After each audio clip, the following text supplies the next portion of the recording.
God said something quite interesting to me in conversations with God. She said, do you realize that you are defining me, creating me in every moment of your life? That is, life collectively and you individually are actually creating me as you go along.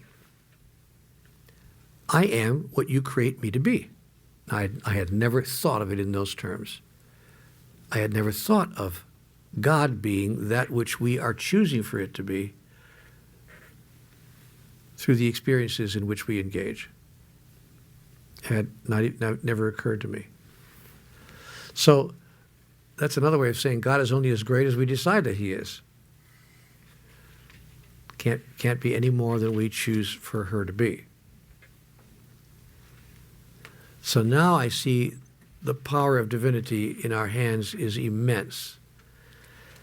We have the power and the ability actually to cause God to be what God will next become.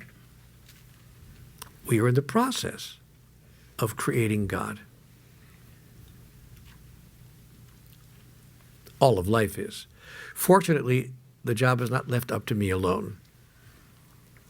All of humanity is doing it. Fortunately, the job is not even left up to all of humanity. All of life on the earth is doing it. Fortunately, the job is not left merely to all life on the earth, but all life anywhere is doing it. That is, life in the cosmos, life everywhere is about the same thing. So at least at that level, I feel a bit relieved that the whole responsibility is not on my shoulders. Nevertheless, what is on my shoulders is the opportunity to express and to experience the wonders of the divine, even as I create those wonders through the choices and decisions I make. That's a whole new way to contextualize one's life. It's, in my observation, an astonishing way to contextualize one's life. Now, having said that, a practical person would say, you know, Neale, that's all very lovely. What a wonderful esoteric conversation. But how does that apply to or impact upon, some practical basic decisions in life? Like, what in fact will I do for a career?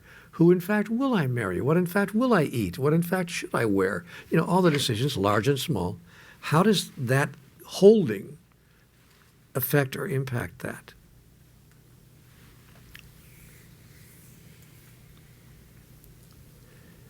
It changes the parameters of the decisions.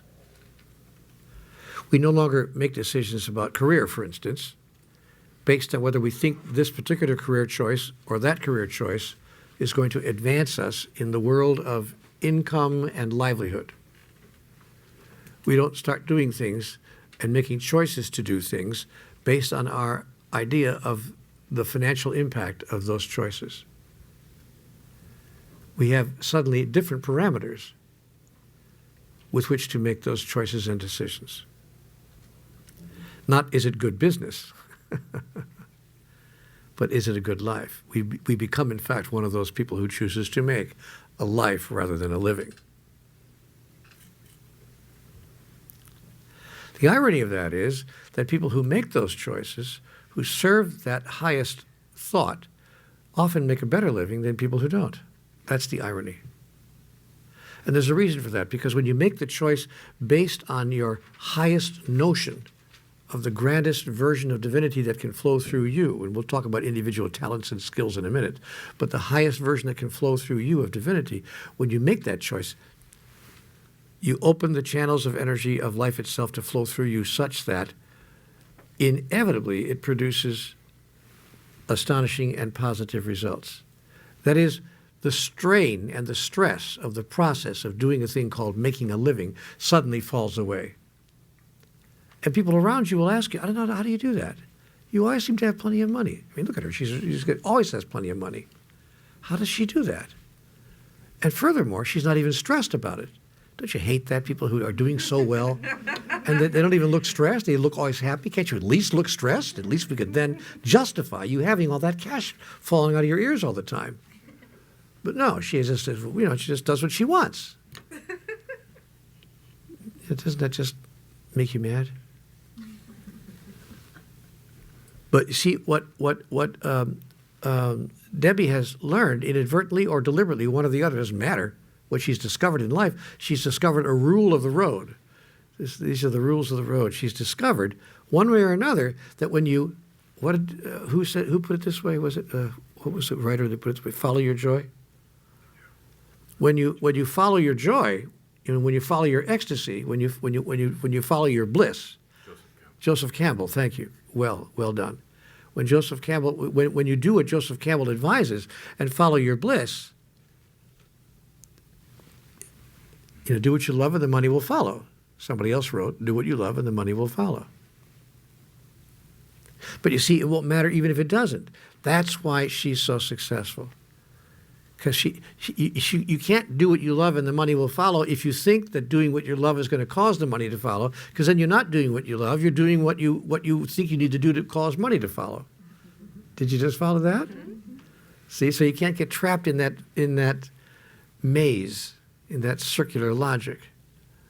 So the reason that a short-haired blonde lady has such a successful life is that she follows her bliss irrespective of whether she expects it to produce abundance.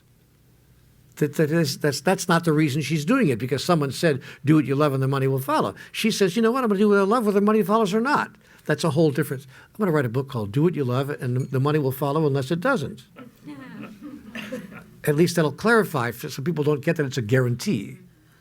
See, but when it's okay with her, whether the money follows or not, she opens the energy field even wider. She opens the channel of the flow of energy even more.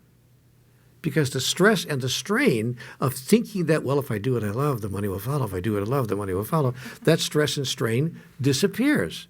It doesn't matter to her if she's flat broke. I guarantee you, having spent the last 4 days with this person, that if she were flat broke, she'd be just as happy as she is with money falling out of her ears. And because that's the nature, that's an internal choice that she's made about life and about herself. And when you put those two ideas together and work them simultaneously, life has no choice but to say, okay, all right, whatever, you get a pass on this one. We won't stress or strain you because you're having none of it. You're simply having none of it. See, as you believe, so will it be done unto you.